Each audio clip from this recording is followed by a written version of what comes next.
What's up, guys? So in today's video we'll be discussing about Kasol in the month of March 2025, what you should be expecting in terms of weather, in terms of road condition, accessibility, the places that you should be visiting, overall the kind of budget that you need to be having, the kind of gear and clothing that you need to be carrying along for your trip to Parvati Valley and Kasol, and most of all, is it a good time to be going to Kasol in the month of March? Now, the month of March is a mixed month when it comes to weather and budgeting. The reason being because it is a transition month between, I would say, transition month between winter and spring. So it's like I would say the festival of Holi is where you can say is a dividing line.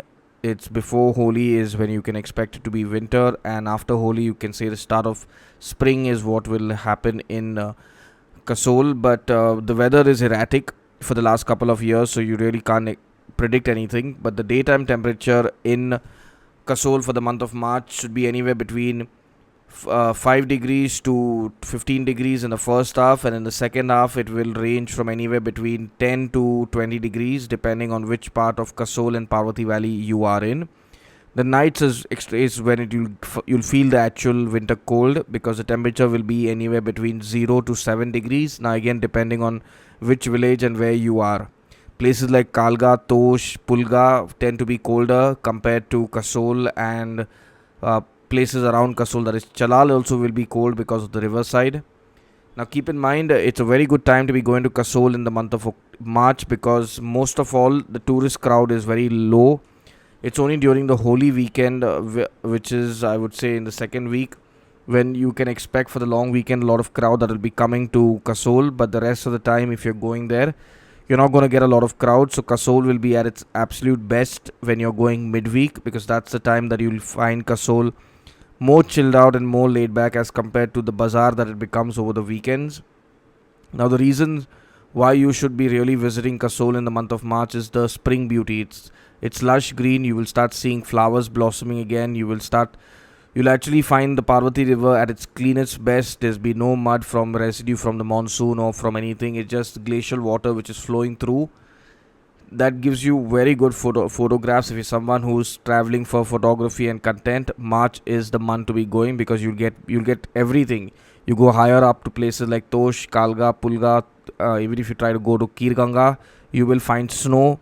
While in and around Kasol, you will get, like I mentioned, you get flowers. You'll get a lot of greenery along with it. The weather is also comfortable because it's not extremely cold like what it is in the month of December, Jan, Feb, and at the same time, it might rain here and there, so carrying an umbrella is something which will come really handy.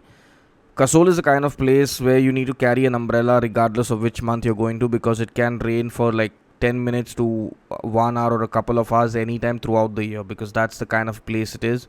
So carry an umbrella. Now, when it comes to the places that you should be visiting in the month of March, by default I would recommend you should visit Chalal. You should definitely go to Tosh, Pulga, Kalga. If you want to hike and hiking is on your list, then going to Kirganga is definitely a must do. But keep in mind, when you're going to Kirganga, leave early in the morning, because it's a long hike. It can take anywhere between 3 to 5 hours depending on the number of breaks and how fast you can hike up.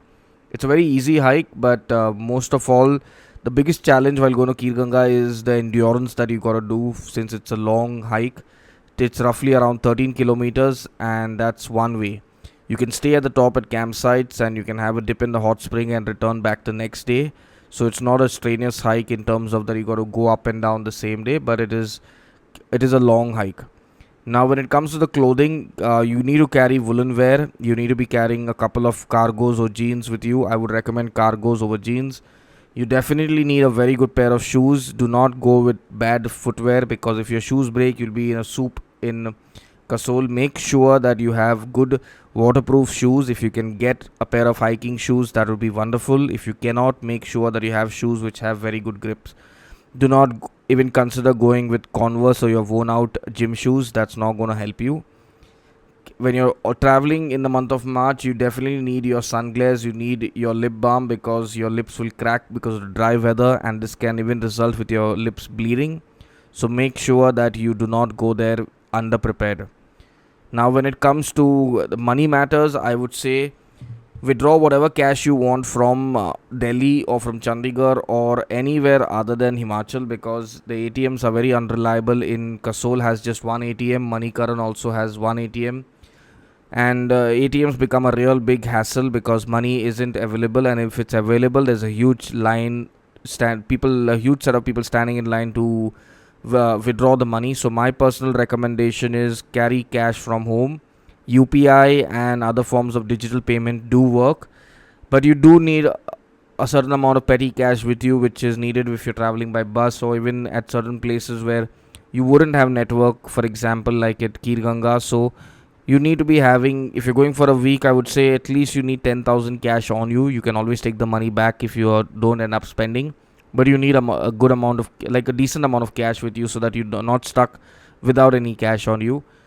So make sure that you withdraw this money from home and do not come to Kasol and expect to be withdrawing the money from there, because that's not going to happen. That's going to be a bummer. Now, when you're traveling, the most important tool, I would say, is your most important gadget rather, is your power bank, because power cuts are frequent and it can happen anytime in the night, and that will leave you in a really big problem if you are someone who loves communicating. Today, everybody loves communicating, and if you have a single phone, you will fall in really deep trouble. So make sure that you have a power bank. My personal recommendation always for a power bank is carry two, which are 10,000 mAh, so you can charge them alternatively and you are not stuck without any charge in them. Now at the same time, the cafes are all open. The vibe is very good. Like I mentioned earlier, you can definitely go to the flea market if you're looking to buy woolen wear. You'll find very good and affordable woolen wear in the month of March. Just avoid going during the weekends, because that's when Kasol gets expensive, like most hill stations.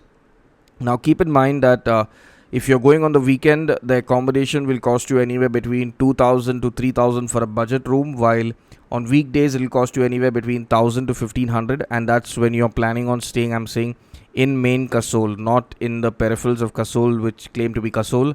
I'm talking in the main market area. If you're planning on staying, then you should be prepared to spend anywhere between 1,000 to 1,500 per night for the midweek, and on the weekends it will be anywhere between 2,000 to 3,000. Now this is for the budget rooms. If you're looking for anything more lavish, then you'll have to shell out a bit more, because even though it's off season, over the weekends Kasol gets a lot of crowd, and even on weekdays there are people who come to Kasol and stay for long periods of time. So keep in mind that you need to have a realistic budget. It's long gone are the days where you'll find a room which is for 500 rupees and all that.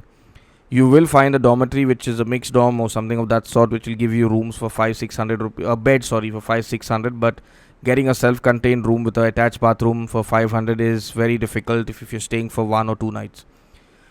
Now, when it comes to the overall budget that you need to be having for this particular trip, I would say for a 7-day trip, a budget of, if you're going solo, then you need to have a budget of at least around 15,000 rupees, because you need to account for your food, your transport, your travel from Delhi or Chandigarh, and you need a little bit of money here and there if you're someone who wants to shop or consume some kind of vices over there. So you'll definitely need a budget of minimum 15,000. If you're staying for any shorter period of time, your budget might reduce by a couple of thousand because of the food and accommodation. So just plan accordingly. Just avoid falling short of money, and make sure that you pre-book your rooms in Kasol before you end up going to Kasol, because you don't want to be stranded there without getting a room. Now the would be, if you're someone who's planning a trip to Kasol and you're looking to join a group, we have trips happening to Kasol every month. You can find the link in the description, which will guide you to our website, which is the trip blueprint. If you're interested, you can directly WhatsApp us from the WhatsApp button on our website, and you can chat with our sales team. If you are someone who wants information about Kasol related to the video that we have uploaded, you can leave a comment in the comment section, and we'd be more than happy to help. Now, till our next video for Kasol, stay happy, stay blessed, and stay safe. Finally, the road going to Malana and Waiching, it's only possible by a 4x4 or a SUV, because the road hasn't yet been made for smaller vehicles. So if you're someone who's planning on going there, just make sure that you come prepared and carry extra cash, because the journey to Waiching and Malana will cost you more than what you're reading online currently. Take care, stay safe, and bye.